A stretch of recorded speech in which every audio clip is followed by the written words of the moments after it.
Ladies and gentlemen, I'd like to introduce you to the almost famous sideshow known as Bigfoot Geography, where we talk about the phenomenon known as Bigfoot and all the places that he might be found.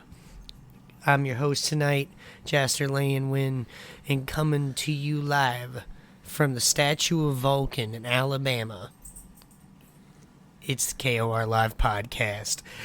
Also coming with me tonight, at one and always, Kazari Iwakura, co-host extraordinaire. It's been a minute, bud. Yeah. I've been so busy, I feel like I ain't seen you in a minute. I know, man. Like, it's funny, because, like, you're either always working, or when, like, you're hanging out with the guys in the KoR, in like, the KoR server, like, I'm in the middle of doing something else. So it's, yeah. It happens. That's just life, you know what I mean? But we got an important announcement. This is Kazari's birthday episode, basically. Yeah. Even though we recorded it like a week late. My birthday was on like the 9th. It is 2 weeks to the day after my birthday. But here's the thing. As an adult, I've just kind of taken to celebrating my birthday all month. So I'm more than okay with saying this is my birthday podcast. Like, I went out to a lunch with a friend like a week before. I had like a steak dinner like 2 days after my birthday. I've been receiving like gifts from friends throughout the month, and I've been going out and doing various things. Like, I'm just like, fuck it, party all month. You know what I mean? So, because really, it's a celebration. Because really, when you're an adult, you know, you don't have your parents to organize a party for you that you send. You know, you give your invites to all your friends in your class, and then everybody's obligated to bring you presents. You know? Yeah. Instead, it's just like, you know, well, I'm an adult and I have disposable income, so I'm gonna party all month and stuff. So I won't do my thing. So, like, I commissioned some art for myself. I bought, like, a trading card gameplay mat. You know, I've had some friends ask, hey, what do you want me to get you? So I've got, like, a couple new vinyls of Fujiko from Lupin the Third, because that's my girl right there. You know, let's see, what else is some other things I've been doing. I've had a couple games gifted to me. So yeah, it's been a lot of fun. And so yeah. The only downside is that I have overindulged myself a little bit, and the budget is really tight here for the last week. I'm talking like I've got like maybe $100 left for the month. Oops. Man, he's on that Buddha diet. Don't worry, I am the king of stretching the buck when it comes to filling my pantry, so I have experience with this. But anyways, that's enough about me. We're here to talk about Alabama, which is where I live. So today, Jaster actually approached me a little bit back. He said, hey, let's do the next episode in Alabama, since your birthday is, you know, it's your birthday. And I was like, heck yeah, man. Alabama is a state I'm very proud to live in. It's an absolutely beautiful state full of many, many amazing natural sights. Did you know that there's actually an entire loop of waterfalls you can visit and make into like a 2-day road trip? Holy crap, that's awesome. Yeah. Mm-hmm. Among other things, we have a lot of various important historical spots from many periods throughout American history. Not just civil rights and slavery, although they do make up a majority of them. Yes, we have a very sordid past. I'm not going to hide from that. And really, I figured if you let me, Jaster, I'd like to talk about kind of the important things about the state and why it might be a great place for a Bigfoot to hide. Oh, go ahead. So, go off, man. Alabama is one of the most undeveloped states in the United States. Consistently, when we're talking about population, income, stuff like that, it ranks in the bottom 5, which is kind of interesting, because you think it would be like one of those like buttfuck nowhere states, like, I don't know, Wyoming or something like that, right? Nope. Alabama.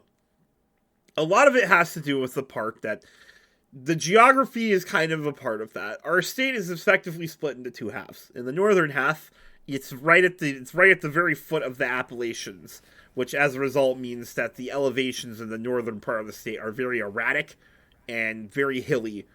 with lots of mountains and stuff. You do a lot of going up and down if you're traveling anywhere north of Birmingham, basically. On top of that, to the south, we have a lot of lowlands with lots of farms and forests and stuff like that. I mean, we have forests all over the state, but they're a bit more present in the southern half, basically. And then, playing into all of that is we have a very rich and very wide river and tributary system, which contributes to probably the most important part of the state. Alabama is the most ecologically diverse state in the continental, actually in the entirety of the United States, not just the continental United States. If you ever look at maps about ecodiversity in the United States, on every single variant, whether it's plant life, fish, insect life, birds, whatever, you name it, we will always be a big, red, glowing hotspot because the diversity of climates and habitats in our state allow for many, many, many species to propagate and thrive here. So much to the point that a lot of these species that live here are actually exclusive to these regions, which means there's a lot of ecological there's a lot of ecological activism that happens here as a result. Which you wouldn't really think of, because, everybody likes to think of Alabama as a purely red state, so, like, ecological conservation, I think people like to think that as most, and depending on where you're at, a kind of a democratic thing, like a Democrat Party kind of thing. Ecology and, conservatism and stuff, that definitely is defined as a leftist platform by politicians, but the truth is it's something that really concerns everybody. And I will tell you something about living here is we take a lot of pride in our home. And you'll notice people that live out in the rural wildlands of the United States are very keen on conservation efforts. And we because we don't want to be defined by our past, or anything like that. I don't think anybody wants to, because I'm going to be real here. A lot of people tend to stare down their noses at Alabama. They think we're all just racist cousin kissers down here. And I will always happily disagree and say that couldn't be further from the truth. And while there's a lot of problems we deal with here. I'm not going to ignore them. However, I think it's very crude and ignorant to boil us down to two very infamous stereotypes. Your neighborhood isn't better than ours just because you got a craft pizza, you got a pizza place with a fucking brick oven, Karen. You know what I mean? Right. Just because, we all got Publix down there, right? Yeah. It's the great equalizer. So, and really, more than anything, if you do come to Alabama, I really do encourage any listener to really give our natural park, our parks and all the beautiful natural sites that are here a chance, because I've been many places in the country. I've been all up and down the East Coast. I've been a little out west, and let me tell you, there's no place I think that's more beautiful than Alabama, and I'm speaking the truth. I really, really love this state. Hell yeah. And one thing that surprises me is that there's not a lot of major cryptid research that goes on here. Most of the major cryptid organizations that exist in the South do not operate in Alabama, and if they do, it's only on the fringes of it. It's really strange. Right. Because Mississippi's laid up with them, Georgia, Florida, Tennessee. It's really bizarre. Most of the surrounding states have dedicated, really big cryptid organizations there. And while there are definitely a lot of scattered cryptid research organizations in Alabama, there's not really any one big concentrated effort that I know of. That's not to say that there isn't research that goes on here. There are conferences that happen here. Lots of researchers in the state, but that's the thing. They are local researchers. I don't know of any bigger organizations that come here frequently. And that does kind of bother me a little bit because in my experience of researching cryptid sightings, obviously there are Bigfoot sightings here. I have also heard of dogman sightings. I have heard of goatman sightings. I have heard of pale crawler sightings. There's a couple of really prominent UFO and alien cases that have happened in the state. And then, I also want to point out something interesting real quick. Yeah? Whenever you look at the BFRO database and you look at the amount of listed reports that have been traced down by one of their investigators, Alabama actually holds up to all of its neighbors as far as number of sightings. Really? So Alabama's number is 102. That's the number of investigated sightings of Bigfoot that the BFRO has done. Yeah. But Arkansas's at 111. All right. Florida, that's a big one. That's 344, but like it's Florida. Yeah. Georgia's 145. That's not a big difference. Let's see here. Let me keep looking. Tennessee's 107. Not a big difference. Oklahoma's not too far away at 111. North Carolina, 106. South Carolina, 58. So it's not doing nearly as bad as you'd think. There's actually, I'd say, that region in and of itself is investigated a little better than the averages of the Midwest. Like Iowa, Illinois, Indiana.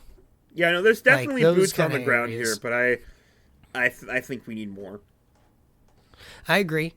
I think we need more everywhere. I'm about it. I was telling people that everybody's like, so what's your opinions on the election, right? And they're like, what's your big policy issues? So what's important to you? And I said, I got two, Gaz. Yeah? I got two. Yeah? You want to guess them? I don't know. Tell me. Well, one, alien disclosure. Yeah, actually, okay? yeah, no, we do need some disclosure on that.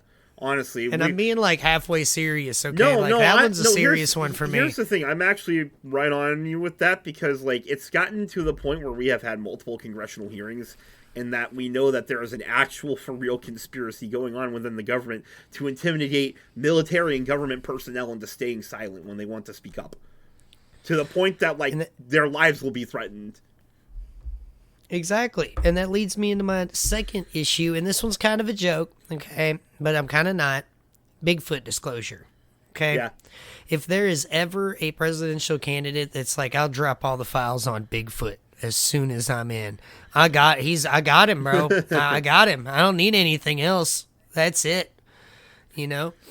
Like, if all of this is true of aliens, then that proves so much weight of truth to what people have been saying about Bigfoot and government interference for decades. Yeah.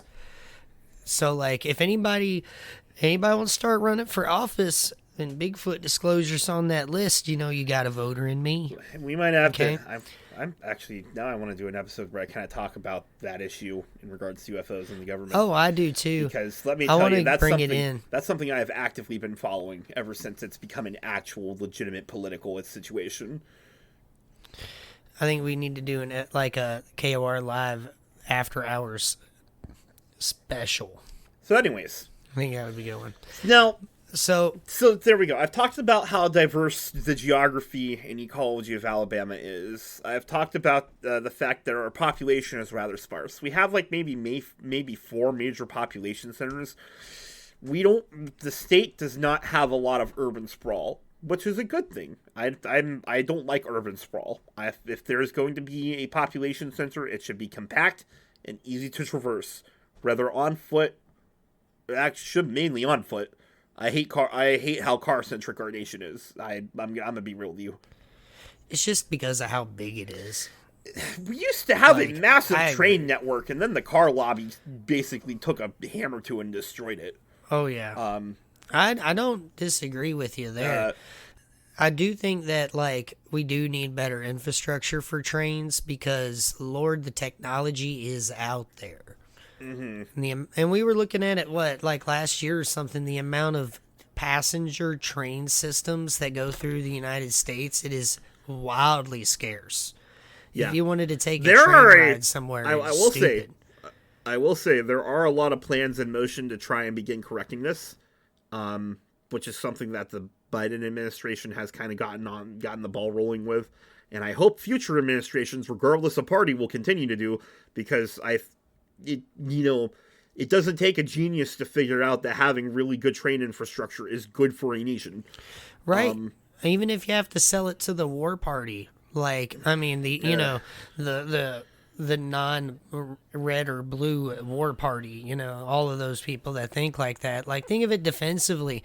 If we can't move our military effectively across this nation like what we did originally when we started the interstate system, then that's a security vulnerability as well.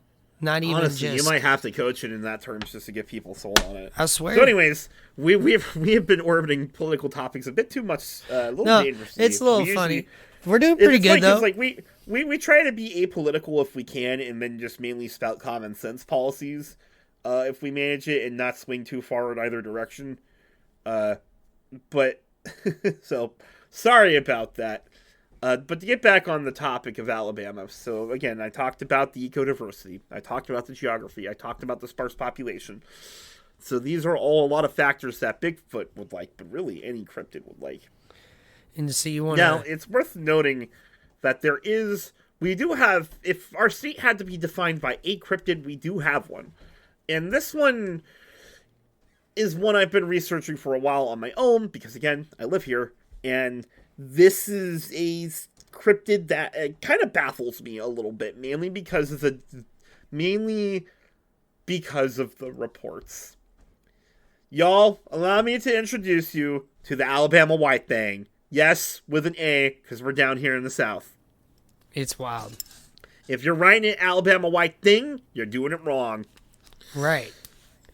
Like, that's a wildly redneck thing, okay? Like, what in the world? Like, that sounds like something where I grew up. Yeah, no, it's like, well, what'd you see over there, Jimmy? I don't know, I saw some old dang white thing. We're just running off that way, It's like, it's a very southern name for something, and I wouldn't have it any other way. Right. So how do you want to tackle this? Do you want to go into each set of cryptids differently, or do you want to kind of cover the other two first before we get into the white thing? So, well, since I brought up the white thing, let's go ahead and talk about it. So, okay. The problem with the white thing is that there's no agreed upon description of it. Right. The furthest you'll get is people will agree it's bipedal, it can run real fast on all fours, and it has a scream that sounds like a woman. And that's about as far as you'll get. And when it comes to the details after that, who fucking knows? I have seen people describe it as a pale crawler. There are a lot of people who describe it as a albino Sasquatch of some kind. I have seen descriptions that make it sound more akin to a dogman. There are some people who think it's some kind of supernatural shapeshifter, which that's getting a little bit too into the woo for me. Right. No, I think I've seen people say that I've seen some people who think it's an alien that lives here. I don't know what to tell you. I really don't. And this makes it a problem researching it, because unlike Sasquatch or Dogman, which you can hone in on really easily and be like, hey, have you seen an ape man? Have you seen a giant dog man? If you ask somebody, have you seen the white thing? Well, that kind of makes you sound crazy, unfortunately. You almost have to say it almost to the locals exclusively in order not to sound crazy. And I think that's kind of the main problem with the white thing, is because it's such an intrinsically southern cryptid, it makes researching it difficult. And you almost exclusively have to go boots on the ground asking around for it. I am in groups where people talk about the white thing, and that kind of brings its own problem to it, because when I do get reports, a lot of the time they're incoherent, because these people, they're just average people, they're not giant, they're not former English degree studiers like me, who are sticklers about punctuation or spelling or whatever. They type how they talk. And I'm going to say, I don't degrade anybody for that, but it makes reading these reports difficult, and it makes getting information out of them even more difficult, because not everybody is, as technologically literate as we want them to be. So there's another hurdle you have to get past. Now, thankfully, as time goes on and more people become interested in it and are willing to devote time and money into it, somewhat of a local research scene is emerging on it. There have been a couple documentaries that have come out of the state recently that have been covering it. So we're making progress, but I don't really have any reports to bring you because I don't have anything that comes up to the standards of what we like to bring to the table on KoR Live. And that's why I'm mainly discussing the white thing in a broader sense. I would love to have eyewitness reports and bring them to you here, but the fact of the matter is that considering this is a cryptid, nobody can even agree on what it looks like here. I don't really have anything to bring you because at the moment we're still trying to figure out what the fuck the thing is. No, right. I would just say keep the boots on the ground. If you know any, you can keep the ears out for anybody that might pose like a trail cam photo or anything like that. So here's what I'll tell you. There are a lot of cryptid conferences I am looking at coming up in the next year that I'm going to go to and visit. I'm going to talk to a lot of researchers in the state who are, boots on the ground, and I'm going to ask them for their opinion, any sightings that they have, and so on and so forth, and see what I can make out of that. Now, networking always helps, bro. Yeah, networking is always great, and quite frankly, I've been wanting to have an excuse to go to something like this for years, so... We need to make business cards, bro.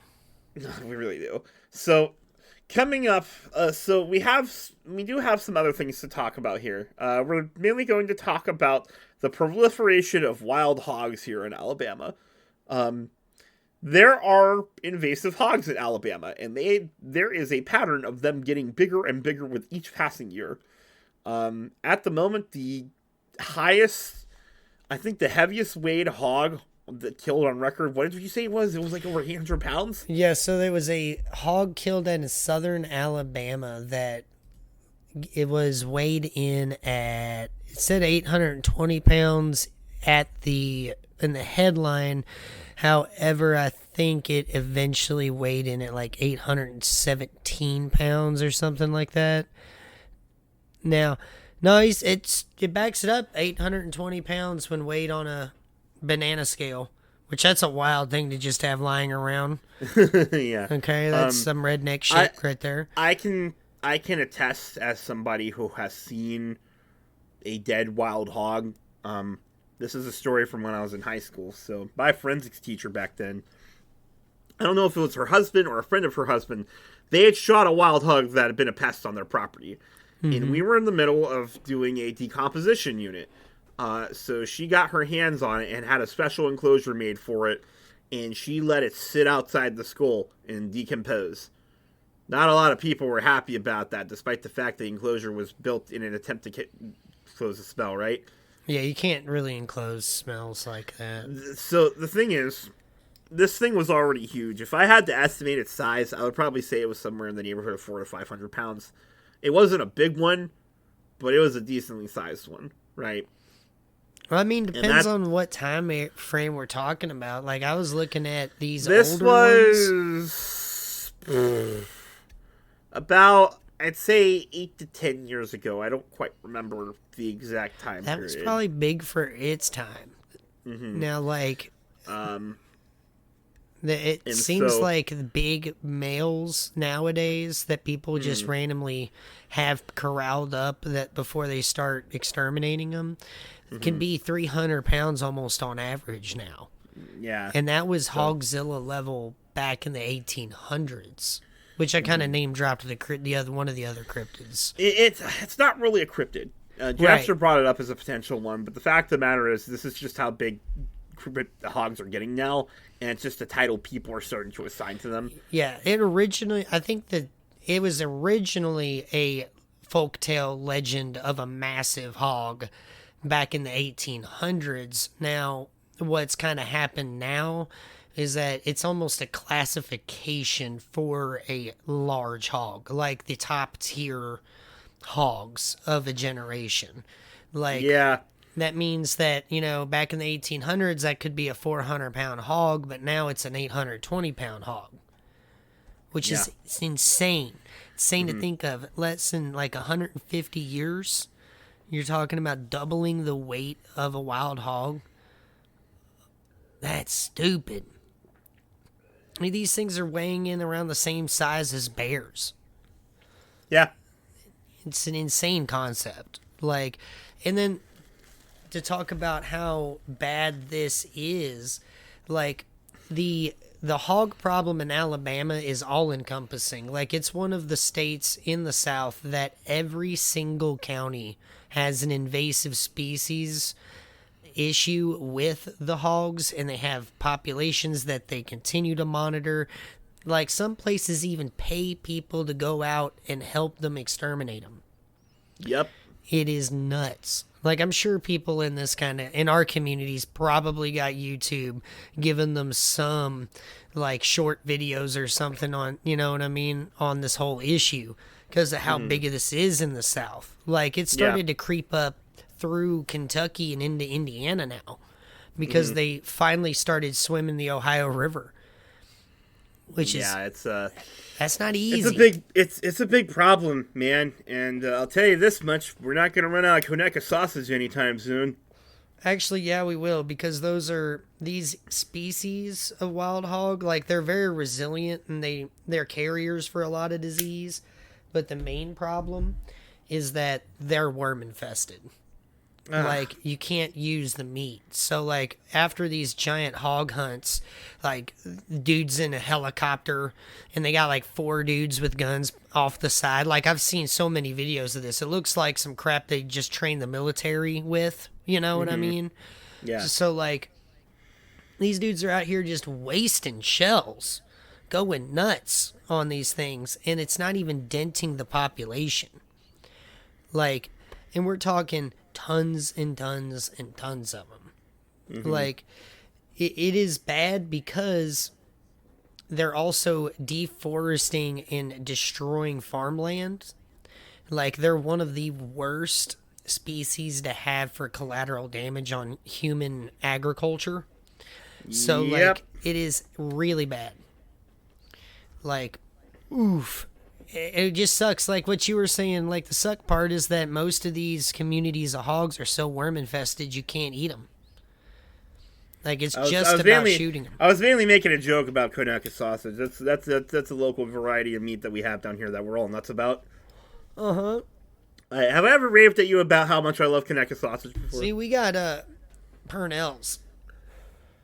That's based out of here. Nah, it ain't gonna be Conecuh sausage. I'll tell you that right now. Are you familiar with Purnell's at least? Is that in your grocery store? No. Huh. Okay. So Conecuh, you said?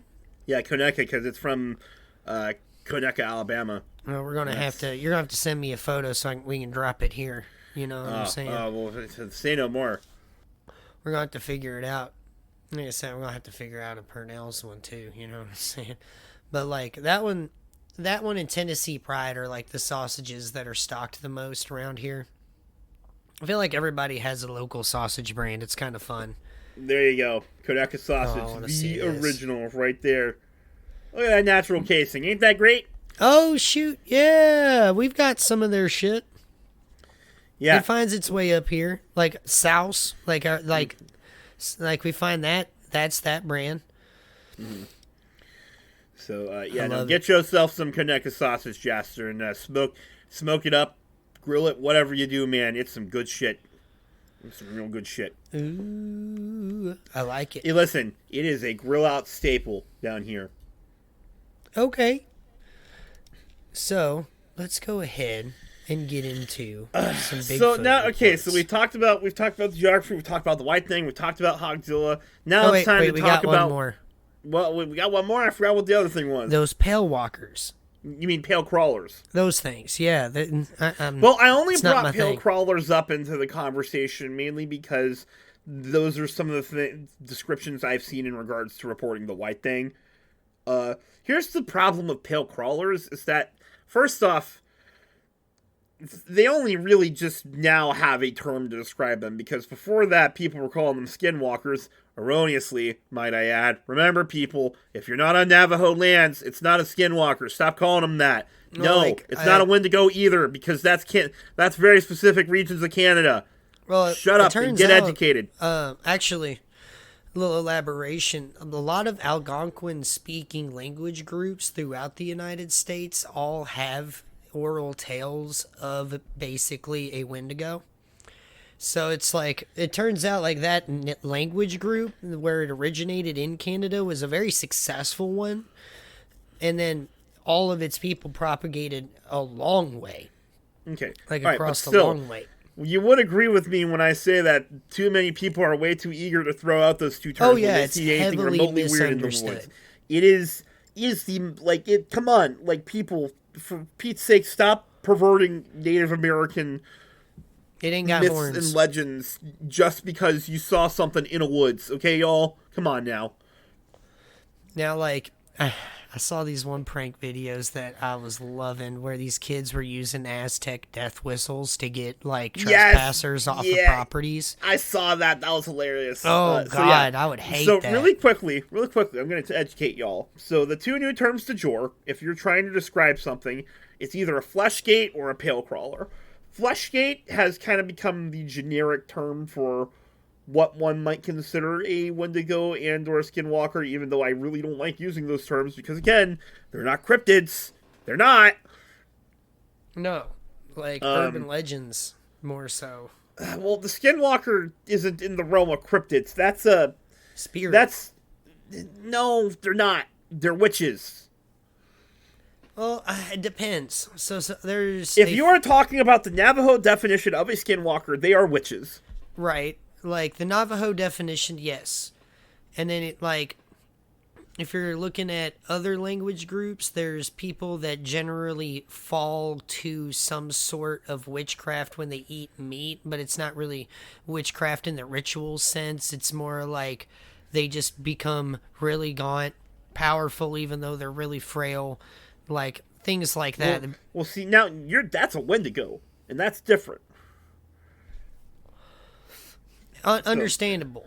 Like, I just want to make sure that, like, both bases are covered in this conversation, too. Listen, if it's weird and tall and has vaguely animalistic characteristics, but is also kind of man-like, that's a flesh gate.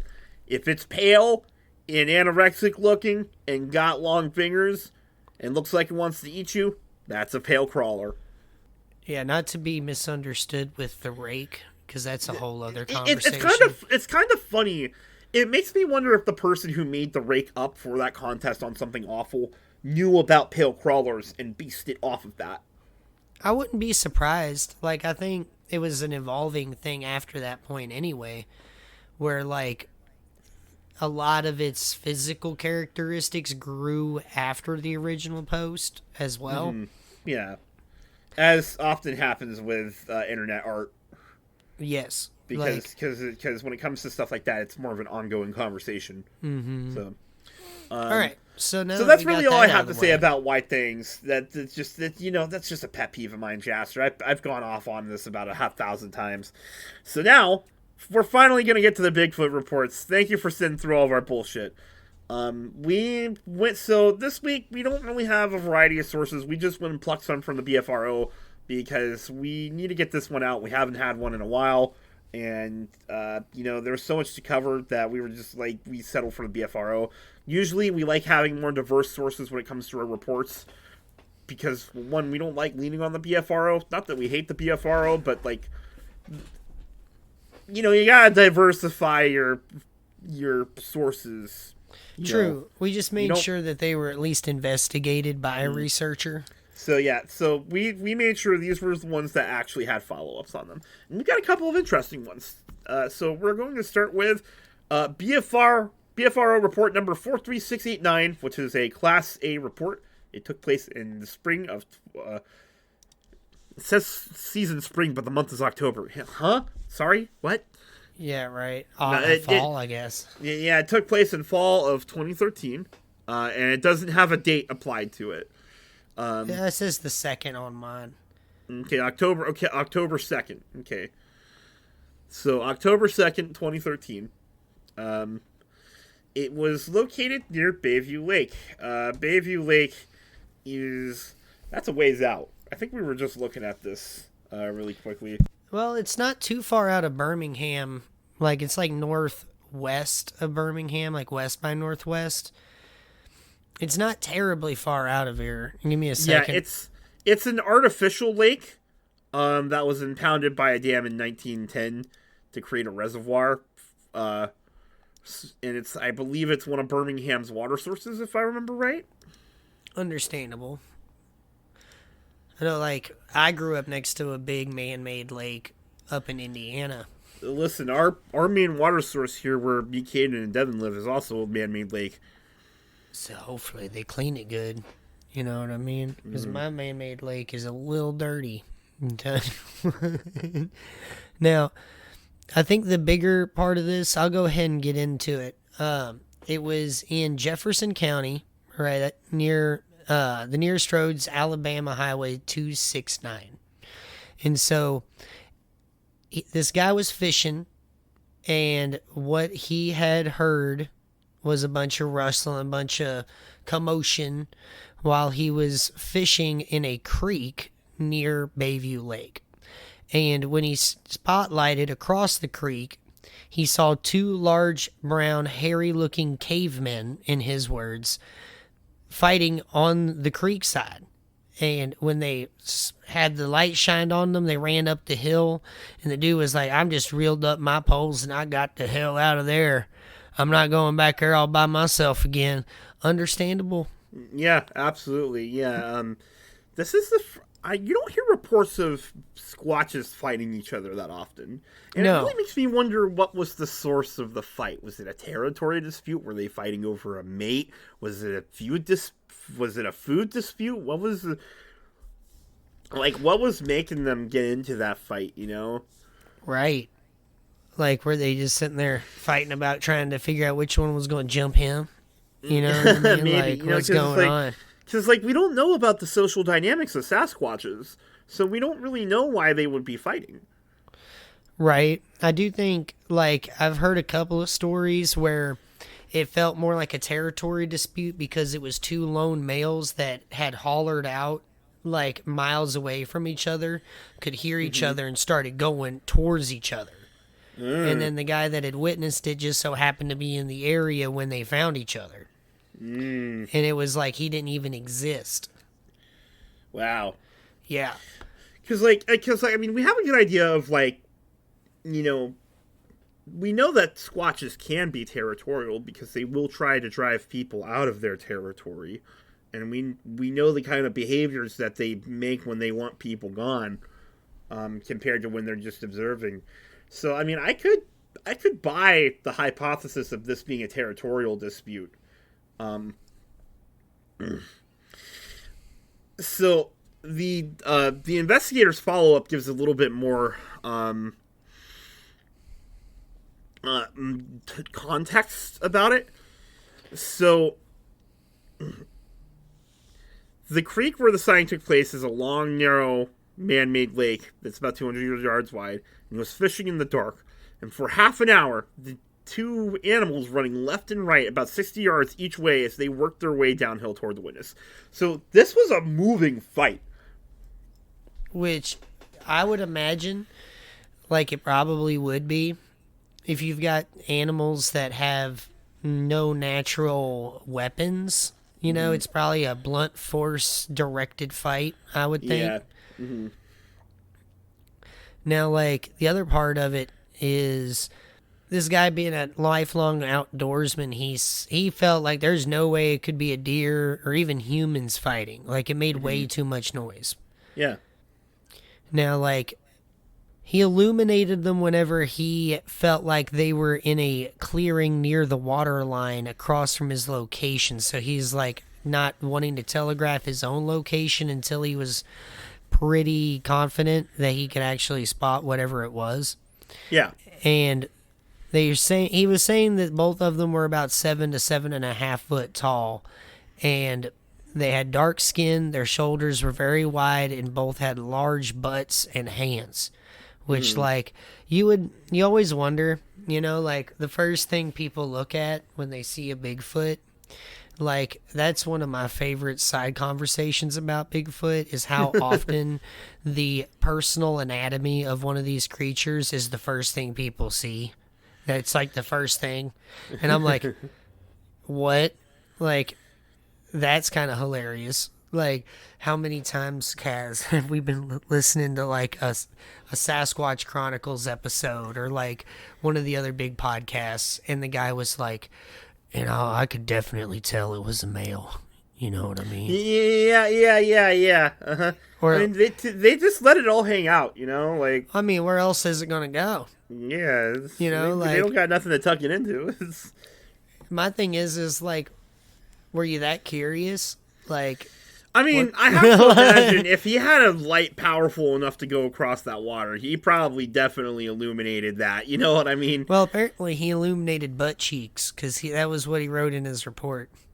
Which, like, we've all heard how muscular these things are, at least compared to how tall they are. I think that's something else to kind of point out is that like a tall person, in order to look that big, needs to have a ton of muscle on them compared to a short person. Yeah. And so like apparently whenever he spotted them with that spotlight, they both turned and sprinted away straight uphill quickly into the forest where he could hear him running away, but neither of them looked at the spotlight. Now the investigator for this report was a W. Gibson, who is a retired educator, and he apparently got into it whenever he had an encounter of his own when he was younger. So, let's see here, which one you want to do next? Hang on, give me a moment. I gotta handle something. Okay, I'll go ahead and get into the next one. Okay, I'll get it started, okay? Now, the next one we got is report 10498 or 10498 out of Jefferson County, Alabama. Now this one's interesting because it's right off of Highway 31 at the Warrior exit. So this one's not a hard one to identify where it came from. This one's also not too far away from Birmingham itself, which I think. Yeah, really quickly. I'm sorry. Now that my mic's more sensitive, I'm turning my mic off, and I got to pull something up really quick. Even though I did let my keyboard audio. Hang on. Okay, so this guy said in the early fall of 1979. Now he's saying this is about September 15th is the actual time on the report. Him and his cousin were following some trails through the woods nearby their home, and these were trails that the other neighborhood kids and him frequented often. And now, after going about 60 yards into the woods through this trail, they looked up onto a hill that was going off to the left of the trail that they were traveling on. There, standing looking directly at us amongst some pine trees, was apparently a very large being, is what it said. And it standing straight up on two legs, being absolutely huge. At least 7 foot tall, covered in medium brown hair, and it was standing as if frozen. You can still picture the arms covered in hair. Okay, so yeah, I've got it pulled up on the map now. Warrior that's let's see here. Hang on. Let me just let's see. So that's downtown Birmingham. So that's 5, 10, 15, 20, 25. A little under 30 kilometers out from Birmingham, north of Birmingham. Hey, what's that in freedom units? Hang on. That you know what our audience is, Kaz. Yeah, no one knows what kilometers mean. Yeah, those fucking reference. That's about 15 miles north of Birmingham. That's still not far away from for a major population. No, it's not. And speaking as somebody who's very familiar with the urban sprawl of Birmingham and how far out that reaches, which is pretty darn far. Like, that's just outside, like, the urban sprawl of it, like, because about I don't know, 10 miles to the south is Gardendale, and that's pretty much the northern edge of Birmingham. Mm-hmm. So, see, like Louisville actually has a couple of sightings, but it's mostly in the Dixie Highway borderline area where like it starts to get closer to Fort Knox almost. mm-hmm. Which like you would think, wow, that's kind of close for a city. But to them, they were hearing it far off into the wood line. They were just hearing it going off. They weren't really seeing anything. Now, what had happened was that, like I said, these two kids were sitting there going down the trail, and one of them saw this creature off to the left on the hill, and he looks over to his cousin and goes, "You see that? What is that?" And the cousin had thought that he had seen something on the ground and not really looking and following where he was looking. And he didn't really give the cousin time to have any clarification because he just took off running with her. And as soon as they got to where they felt safe, he then filled the cousin in on what he had seen. And later, being kids, they returned with a stick and a large rock, two indestructible weapons. Mm-hmm. You know what I mean? When you're a kid running through the woods, you got a rock, absolutely. You're good. Oh, absolutely. 100%. So what had happened was they get back to where they had seen the thing, or he'd seen the thing, and there was nothing there. And there was nothing on the hill that could have been misconstrued as being anything like what he had seen. Mm-hmm. So the other big part of it is that after the investigator, Stan Courtney, interviewed the witness via phone call, he stated that the individual was about 50 yards up the hill. Now, the other thing was that the biggest distinctive physical trait that she had seen on the creature was the fact that the arms hung down like near its knees. And it seemed more human-like than a gorilla, in her words. Mm-hmm. So this is also a BFRO investigator that kind of specializes in wildlife audio recording. Yeah, that one's kind of cool. I want to kind of get into some of the stuff he might have, Mm-hmm. But he's also the Illinois investigator. Mm-hmm. Now, so the report mentions that there would often be sounds coming from the direction of the river, and if you look on the map at Warrior, Alabama, so first off, Warrior is a pretty small town. It's not composed of more than like maybe a couple blocks. US 31 actually passes right through the middle of it. Because US 31 kind of goes along I-65 and then kind of splits off from it. And if this happened on or near the Warrior exit, then I don't know. Anyways, so if you look on a map, literally like right smack dab next to Warrior, there is this river that winds through the area. And the one I'm seeing is called Locust Fork. Now, I'm not sure if that's the exact one. So, Locust Fork? Yeah, I don't think it's the same one. Let me see if I can... You are looking in the wrong place. That's over in Blount County, my friend. Oh, okay, I see. Well, I think I'm in the wrong... Yeah. Well, we are talking about Warrior in Jefferson County, not Blount County. Okay. Man, y'all don't get a lot of... Yeah, it's called the Black Warrior River. I don't know if that's the Black Warrior River that's passing through there. That is one of our major rivers. That's the one that passes through the town that we live in. Right. See, that's fun. Like, there really is a whole lot of river systems going through Alabama. There's no lie about that. Yeah. It's really interesting because I love that kind of stuff, like water features of any sort. Love it. Now, like, I get that definitely leans into the biodiversity of the state, though, because, like, in order to have any of the amount of biodiversity Alabama has, you got to have a ton of water. Yeah. Like, spread out.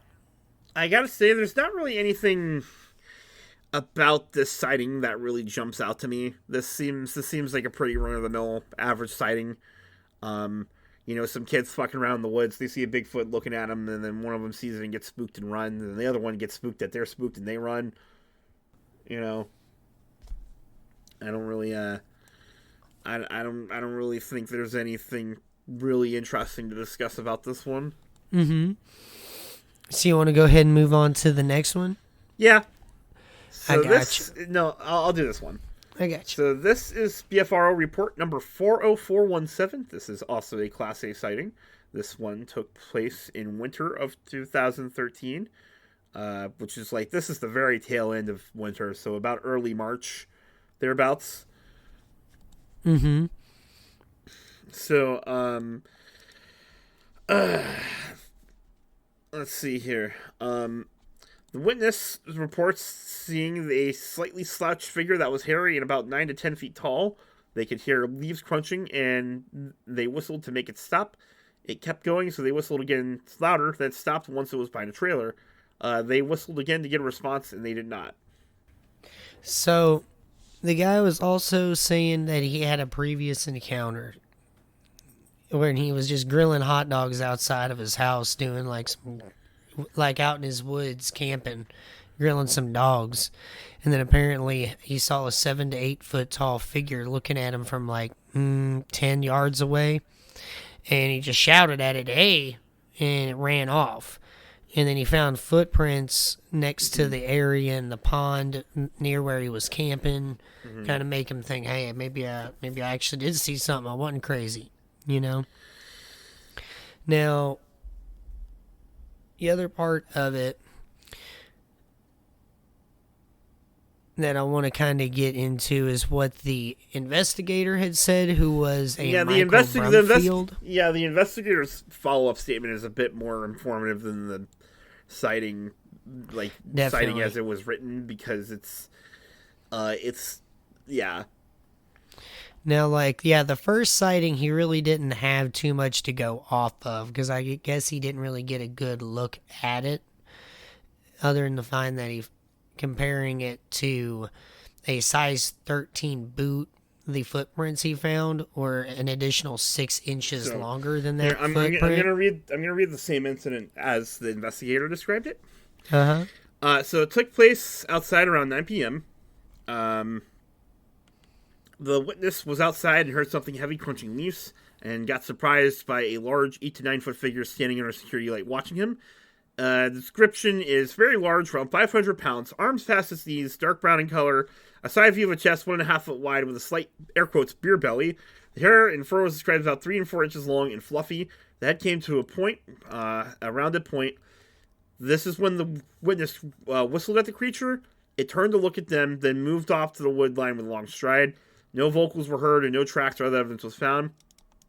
Apparently, it was walking behind some trailers that sat close to the edge of the woods near some trash dumpsters, and was apparently using the trailers for cover. His mother confirmed the event, but she did not see it happen. Okay. Now, what he's also saying and then he is also remarks that there's a 3-mile strip that's populated that turns into acres of timber. There's an elk farm just a few miles down the road. Plenty of deer are present, along with many water resources, which those are the kind of details we look out for. Yes, we want to establish most of the time that the Bigfoot phenomenon isn't as wild as some people think, because the biodiversity of the United States can support wildlife pretty well. Mm-hmm. And therefore, one or maybe even a small family unit of what we might call megafauna could easily survive in most rural wooded areas of the United States. I wouldn't say all of them, but I would say a fair majority of them, you wouldn't have too much of a problem. And now, Alabama, no exception. The entire area between where I live and where Kaz lives is deer heaven. Okay? Yeah. Tons of them down here. Yeah, no, listen, I know a lot of folk down here that once hunting season starts, they are out and bringing deer back constantly. Mm-hmm. Now, apparently, the other thing is that this BFRO investigator has actually kind of been with these guys for a while, and he was a quality control lab technician for 15 years. Not entirely sure what that means or what he did, but okay. And he had participated in a lot of the private investigations in BFRO between 2011 and 2015 is what it looks like. Now, this guy's also an avid outdoorsman and has hiked a good amount of the Appalachian Trail. And this guy's also organized public expeditions for the BFRO. So he's not just a very good investigator when it comes to actually looking and seeing and trying to ask questions about a report, but the guy's been with the organization a while too. Mm-hmm. And that's always good to see. Not just random dude. Mm-hmm. Now, this is the last one that I was interested in, mainly because this took place in an area I've actually camped in before. Uh-huh. Now, like, tell me about the geography of what's going on that area, because I think that's important too. Okay, so first off, this is BFRO report number 37094. It's Class A report, took place in Etowah County. So I gotta pull it up so I can give you some of the more general details about where it is. So Lookout Mountain is up in the northeastern corner of the state. It's kind of right along the border of Georgia and Tennessee. Mm-hmm. I had a close friend whose family had property up there, and so I knew it personally as Boatwright Mountain. Okay. Interesting. It says it's near the town of Gadsden. Yeah, Gadsden. Well, that's the closest big town to it. There's other smaller communities closer to it. Well, Gadsden is like at the southern point of it, if that makes sense. Yeah. So, like, you want me to kind of get into the encounter itself a little bit before we, like, while you're kind of looking I will through that? say, as somebody who has camped up there, really fucking fascinating place. How so? Well, it's just that I might be getting this mixed up with another mountain somewhere here in the state. But it, so this was back when I was a youngin' and I was in the Boy Scouts, right? And we camped up there for like almost a full week, I want to say. Uh-huh. And we were just chilling up there. It was nice. We smoked some stuff up there. It was like we had like a chicken when we smoked. We also used a Dutch oven for the first time. That was pretty cool. Those are cool. I love those. And we just, we were kids. We were fucking around in the woods, whatever. We did some target shooting up there. We did some other stuff, It's just Boy Scouts going on a camping trip to a place and yada yada. What I remember about it is that the area we were in was a ridge. Uh-huh. And there were lots of woods around it. We had a couple clearings we were hanging out in, basically. Lots of natural rock formations in the area that you could climb up on and hide in. Oh, those are like cool. That. They're very cool. Mm-hmm. Like, that's the big thing in southern Indiana, is it's got a lot of stuff like that, because I think it's, like, similar, like that area, like, I'm on, like, the northern foothills, and you're on the southern kind of foothills. Yeah. So, yeah, that's really all I've got about Lookout Mountain. I don't know if I was in the approximate area they were, because, again, and hell, for all I know, my memory might be betraying me, because this was, easily over 15 years ago. Okay, so, so maybe take what I said with a grain of salt here, but I definitely do remember camping somewhere around this area. Right. So, let's go ahead and kind of get into the report a little bit. And this one seems like a habitation situation. Yeah.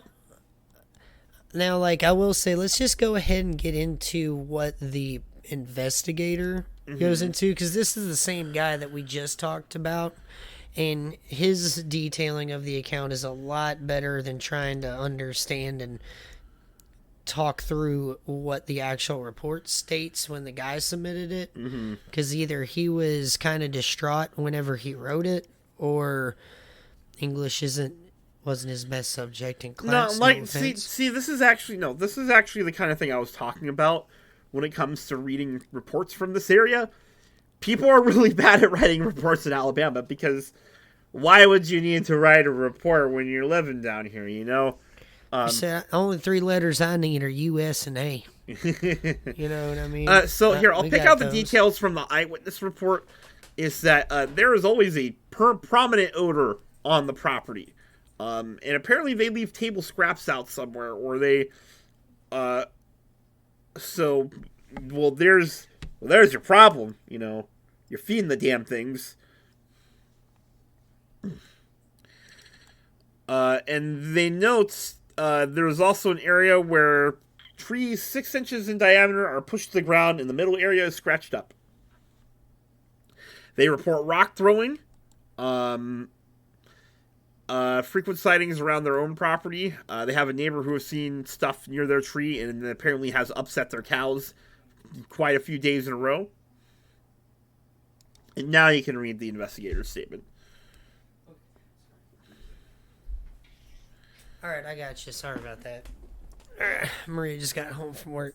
So, this goes back in late fall of 2012, and he said the witness and his son were remodeling the bathroom at the house, and they had been going in and out of the house to cut boards by the light of a pole outside. And the son carried one board in, and the witness grabbed a second board. As he did, he looked out over the backyard, and the outside light cast a shadow over the trees in the backyard, and when he was looking around, he noticed a really bad smell. Then he noticed that he had one too many trees in the yard, is what the guy said. And the tree took a step and another half step and cleared the crossing by half, just like that. And he said the creature was about 8 foot tall, estimated around 500 pounds, and he said that this thing almost looked older, like it was graying, like it had grayer patches in with a dark brown kind of coat, and said the thing was really muscular with knee-length arms. Now, the witness is a 15-year Marine Corps veteran, stated that he'd seen a lot of things, but not once did he think of grabbing a gun and going looking for tracks. He knew what he saw. He wasn't dealing with it. So, 2 nights later, his brother, who's a pastor, saw the same creature cross between his truck and a car in front of him in his headlights. 2 nights after that, the witness and his 27-year-old son were leaning against the tailgate of the pickup, and as they looked across the yard, the son said, "There's a little one at the edge of the woods." And they watched the little one stood up to be the 8-foot-tall adult they had seen 4 nights before. Shortly after, a few days later, the nieces came running in screaming, saying something was after them and had been throwing rocks at them. The witness and his brother grabbed 2 rifles, a AR-15 and a 30-06, and they stood on the pool deck looking around to see what was going on. The longer they stood there, the more cool the night air was, and it ended up taking its toll on them, and they left. So the witness started inside only to hear his brother, a pastor of many years, exclaim, "Shit!" The brother stated that, and when he moved to go in, the creature also moved from behind the tree that it had been watching them from. And the brother looked in wide-eyed disbelief at his other brother, and his brother looks at him and said, "Welcome to the club," quote unquote. Said since that first night, the witness posted on Facebook for the world to see, not caring what people thought, because he knew it. He is a Bigfoot knower at this point. All right. And the same night the witness saw the creature, they could not sleep and went out to the back deck. And while she was on the back deck, she observed what was apparently the same creature eating pears out of her tree. And ever since then, a lot of people in the local area have also had sightings of this creature. Now, The witnesses also had 6-inch diameter trees torn apart, rocks, dirt, and other objects thrown at her. And just in the past weeks before the report was filed, more rocks were thrown at her. And he reports that the creature had never tried to hit them or really sucks, in his words. Mm-hmm. So, one thing I want to point out that I find interesting is that I hear this enough to have a theory about it, that whenever you have habitation reports, I almost think you get a better chance of an older one than you do or it's either a young one or an older one. There's no like prime age big feet like out there rummaging around in grandma's trash can. You know what I mean? Like they're always saying something about it's really small, like enough to be a teenager or a young adult. Or it's old. Because I feel like, at least this is me making massive assumptions about Sasquatch behavior. It's either too young to know better or too old to care. You know what I mean? Well, most creatures, like you see, like in the man-eater, like in those man-eating lion stories, or in like the old crocodile killer stories and stuff, like a lot of these are older creatures that are just becoming opportunistic, and they realize that the entire time they could have been hunting humans and wasting a lot less energy. Well, no. I'm talking about in regards to rummaging through like human stuff. It's always like young ones or really old ones. Yeah, I'm not talking about man-eaters. A bear of any age will do that. But then again, like the bear is kind of a familial cousin to the raccoon, and both of them are dumpster divers. So, like, I don't know. Now, I think the opportunity cost of getting some food from a trash can for an older animal makes sense, because they're having a harder time hunting or having less opportunities to get a kill when they go hunting, so they got to find their food somewhere. Mm-hmm. And then, like you said, the kids are either too young to know that they don't need to be hanging around human establishments, or they don't care, or they're out there disobeying their parents. So the thing to kind of take away from this one is that maybe the reason why you're getting a habitation near your home isn't necessarily because you brought one from the woods to your house. That does happen. Like, the more common thing it seems to be is that whenever you have these issues, you might be looking at an older individual or one that doesn't really have the energy to go out and hunt. Maybe. Like, either way, or it's just genuinely curious. Like, those stories happen. Or like a migrating troop of them going through an area and just being curious of what they're finding whenever they're moving through.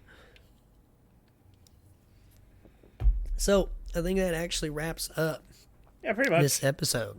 Yeah. So, I'm going to go ahead and take it away, guys. I'd like to thank you guys for tuning into this episode of KoR Live. If you made it all the way to the end, go ahead and give us a like, comment, subscribe, all that good mumbo-jumbo jazz. Thank you all. We'll see y'all next time around. We're trying to do better about our scheduling, but fall and winter time gets a little crazy for us. So just be patient. We're doing our best, guys. Y'all have a wonderful night. Bye-bye. Bye-bye.